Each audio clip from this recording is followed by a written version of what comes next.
ꯑꯩꯁꯤꯒꯤ ꯁꯨꯁꯁꯦ final ꯇꯧꯔꯦ ꯃꯌꯥꯝ ꯍꯧꯖꯤꯛꯇ ꯃꯥꯅ ꯌꯦꯡꯉꯝꯕ ꯈꯪꯖꯗ꯭ꯔꯦ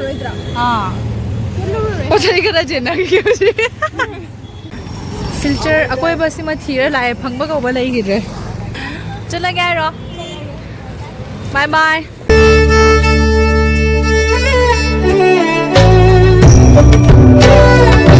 ꯍꯦꯜꯂꯣ ꯑꯦꯚ꯭ꯔꯤꯋꯥꯟ ꯃꯌꯥꯝ ꯃꯣꯏꯒꯤ ꯆꯦꯅꯦꯜꯗ ꯑꯃꯨꯛꯀ ꯇꯔꯥꯝꯅ ꯑꯣꯛꯆꯔꯤ ꯑꯗꯣ ꯃꯌꯥꯝ ꯉꯁꯤꯗꯤ ꯑꯩꯒꯤ ꯌꯥꯝꯅ ꯂꯨꯅ ꯇꯤꯟꯅꯖꯕ ꯑꯩꯒꯤ ꯏꯃꯥꯟꯅꯕꯤ ꯑꯅꯤꯈꯛ ꯎꯅꯕ ꯆꯠꯇꯣꯏꯅꯦꯕꯀꯣ ꯑꯩꯈꯣꯏꯗꯣ ꯎꯅꯗꯕꯁꯨꯌꯥꯝ ꯀꯨꯏꯔꯦꯕꯀꯣ ꯀꯣꯂꯦꯖ ꯂꯣꯏꯔꯛꯄꯗꯒꯤ ꯎꯅꯈꯤꯗꯕꯁꯨ ꯌꯥꯝ ꯀꯨꯏꯔꯦ ꯎꯅꯁꯦꯅ ꯍꯥꯏꯔꯒꯁꯨ ꯍꯥꯏꯗꯤ ꯑꯃꯅ ꯑꯃ ꯐꯔꯛ ꯇꯥꯅꯕꯗꯣ ꯑꯗꯨꯅ ꯎꯅꯗꯅ ꯑꯗꯨꯝ ꯂꯩꯔꯦꯕꯀꯣ ꯑꯗꯣ ꯉꯁꯤꯗꯤ ꯗꯤꯟ ꯁꯨꯕꯅ ꯍꯥꯏꯒꯗ꯭ꯔꯥ ꯉꯁꯤ ꯗꯤꯟ ꯁꯨꯔꯦꯕꯀꯣ ꯑꯗꯨꯒꯤ ꯉꯁꯤ ꯑꯩꯈꯣꯏꯗꯣ ꯎꯅꯕ ꯆꯠꯇꯣꯏꯅꯦ ꯑꯗꯣꯀꯃꯥꯏꯅ ꯇꯧꯕꯅꯣ ꯍꯥꯏꯕꯗꯣ ꯑꯗꯨꯝ ꯌꯦꯡꯃꯤꯟꯅꯔꯁꯤꯀꯣ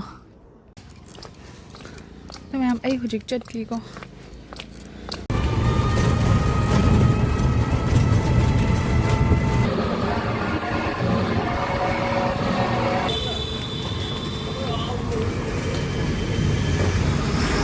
ꯑꯩ ꯍꯧꯖꯤꯛ ꯌꯧꯔꯦꯕ ꯑꯩ ꯃꯇꯦꯛꯈꯛ ꯈꯣꯡꯅ ꯆꯠꯂꯤ ꯃꯣꯏ ꯃꯃꯥꯡꯗ ꯂꯩꯔꯝꯃꯅꯤꯅ ꯍꯥꯏꯌꯦꯕ ꯑꯗꯨꯒꯤ ꯑꯩ ꯍꯧꯖꯤꯛ ꯃꯇꯦꯛꯈꯛ ꯈꯣꯡꯅ ꯆꯠꯂꯤ ꯉꯁꯤꯁꯦ ꯁꯟꯗꯦ ꯑꯣꯏꯕꯅꯤꯅ ꯇ꯭ꯔꯥꯐꯤꯛꯄꯨꯗꯤ ꯈꯔ ꯍꯥꯡꯉꯦ ꯒꯥꯔꯤꯁꯤꯡꯁꯦ ꯑꯗꯨꯑꯣꯏꯁꯨ ꯁꯟꯗꯦ ꯑꯣꯏꯔꯁꯨ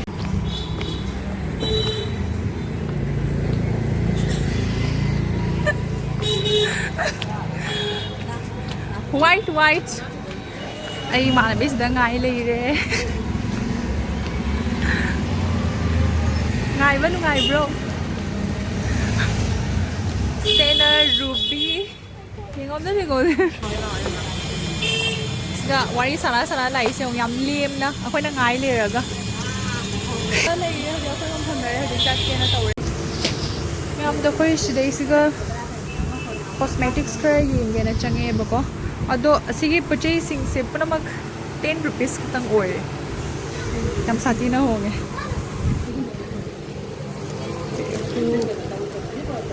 ꯃꯤꯁꯟꯒꯤ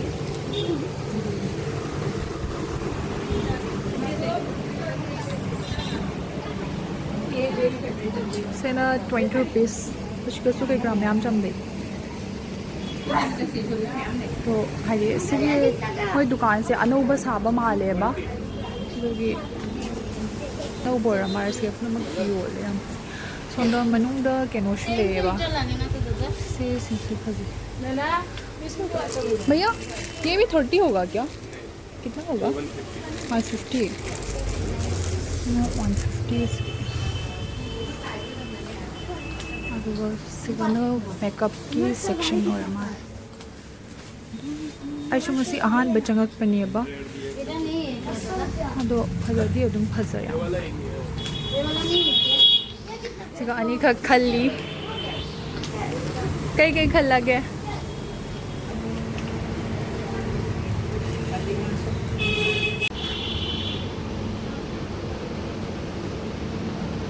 मानव दो कौदोरे तौरी नंगी प्रोफेशन लौदोरे नंग खंग्रो इसी गोल्डन क्यू तो इद्रे यंगदो ओइ नद्रा याम होय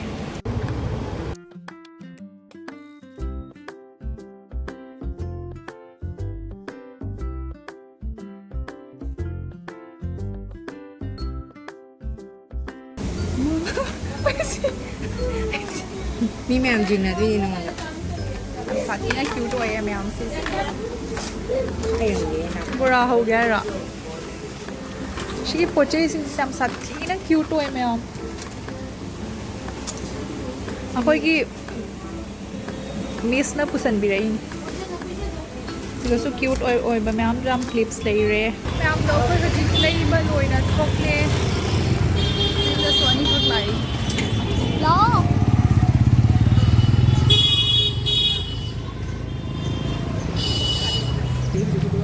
कमाई तो गेम है ब्रो कोई ना ओई चंगा पोच चामानी है दे नुसारा ना कार का चली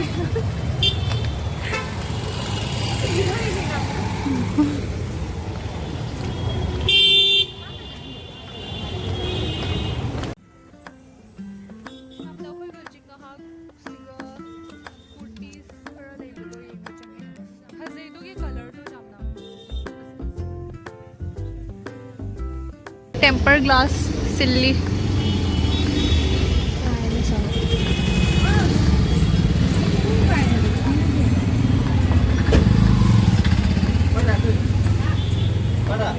Lupa kya?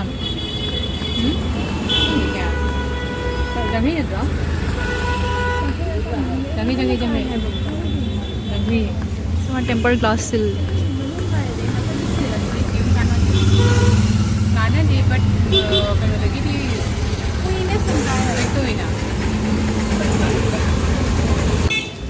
Ay nangang ising si taram gadra. Ay di siga pala di siya pai manuai. First fry. Nahan ako macha sa bigi fido. Siga labor chang ba. Anirag ni halon din tawi ba. Ada ba yun? ganda gitu daerah.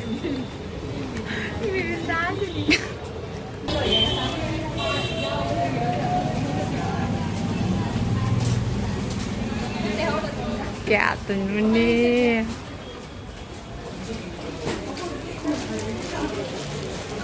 नहीं पता भी है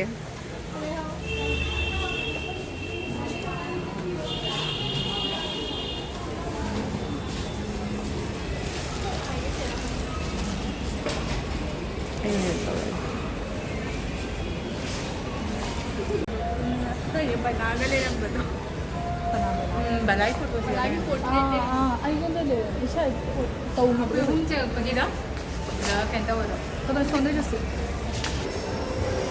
anh đi như xin lúc ngày bra apa yang pernah bahasa ngai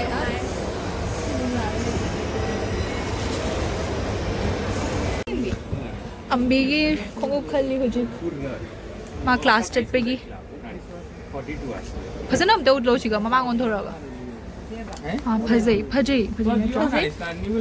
ambi do phajai hai di ne size tu su chap chai na ngon da kunadi gele koi ambi anchu awara no to show ko andi gani te tu sing sana tu tan liye leire jana এখন তো brand वाले তো তো rule হচ্ছে and আমি try করব फजब shoes अदम अम्बीगी से shoes से फाइनल तौरे मैम होजिक्ता माना येंगम्बदो पामजरबो ai na ngai phong ngapi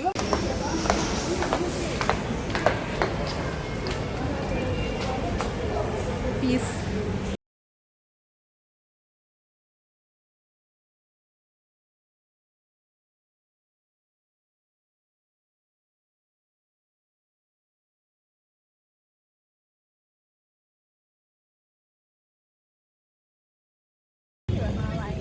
अनि से वरी नुमाई नाउ तो अखोय सिगै सिगा चंगे तौरिबा होजि yes सिगा change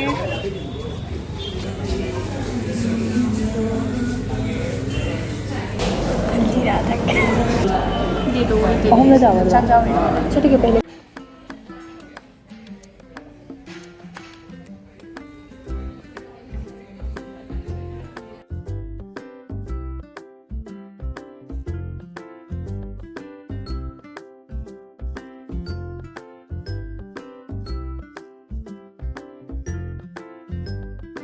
mana to dai na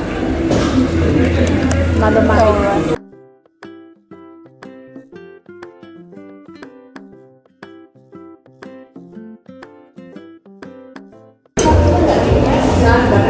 मैं मुझे चाह बहुत जरे कहाँ में चक्कों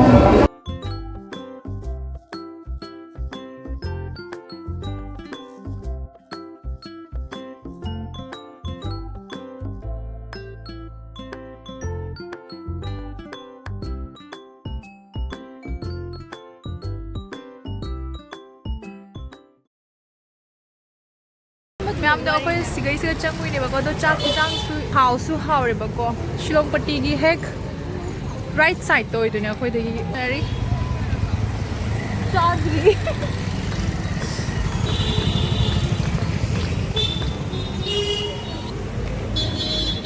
खोय रूबी की हुजिक आर्ट की पचे खरा येंग बचतली वारबो नोय न मनिंग द लई बसिला ने special moment to capture to hote hai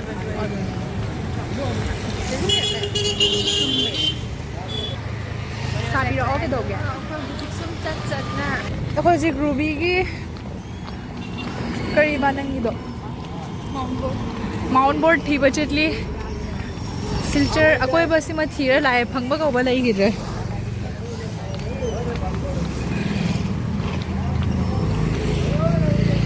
ꯅꯪ ꯉꯁꯤ ꯁꯟꯗꯦ ꯑꯣꯏꯕꯁꯤꯅ ꯇꯧꯋꯤꯔꯥ ꯁꯟꯗꯦ ꯑꯣꯏꯕꯁꯤꯅꯁꯨꯅꯗꯤ ꯌꯥꯝ ꯍꯥꯡꯗ꯭ꯔꯦ ꯑꯗꯨꯗꯨꯅ ꯇꯧꯅꯤ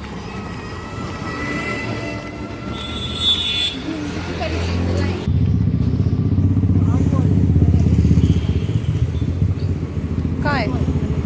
Kai no. Siga like re art world. Nando si. Oh. Sisu off ho jara me.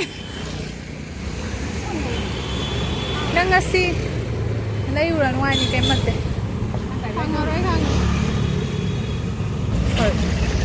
Artboard thiba phangzadre ha pochai kara jena ki hoji chala gaya ro bye bye fazana chatlu yum yora hai ro soon cho lando cha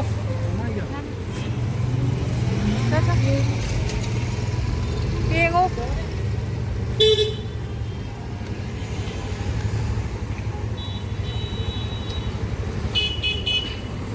Bye bye. Miss Bontrapur so hankre.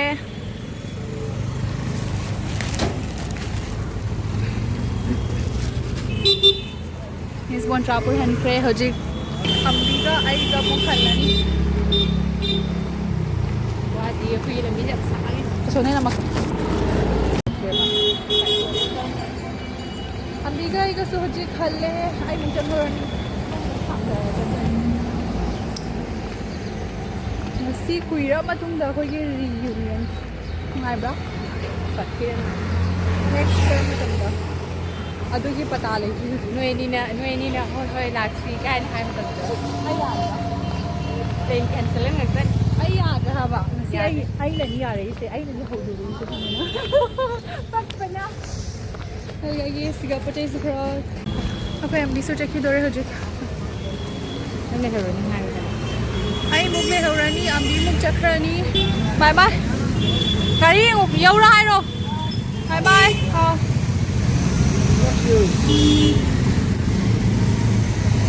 chat le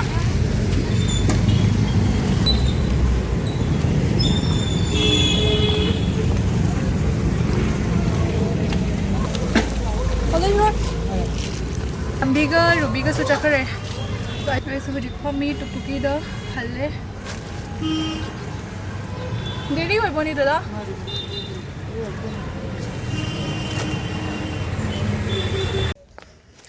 namdo ai hojik khunchang le pisibu ha kananu ni ai ma chappal kai mai ni ne mà phải ấy lại ôn lấy gan khá là mình đi xem nào luôn mà ta phá vi gan à online đấy lấy gan khá là mình nai de kalau mà ta cha đấy cái đó nó Tapi nasi pam bro ya? Ha? Pam ni? Pam bro ni ya? Tu kamera ada yang hai dua pam. Sila jangan hai dua. Kamera ada jangan hai dua pam ni. Pam je bro asa. Cái phần này này. Kita dah macam tu thôi char.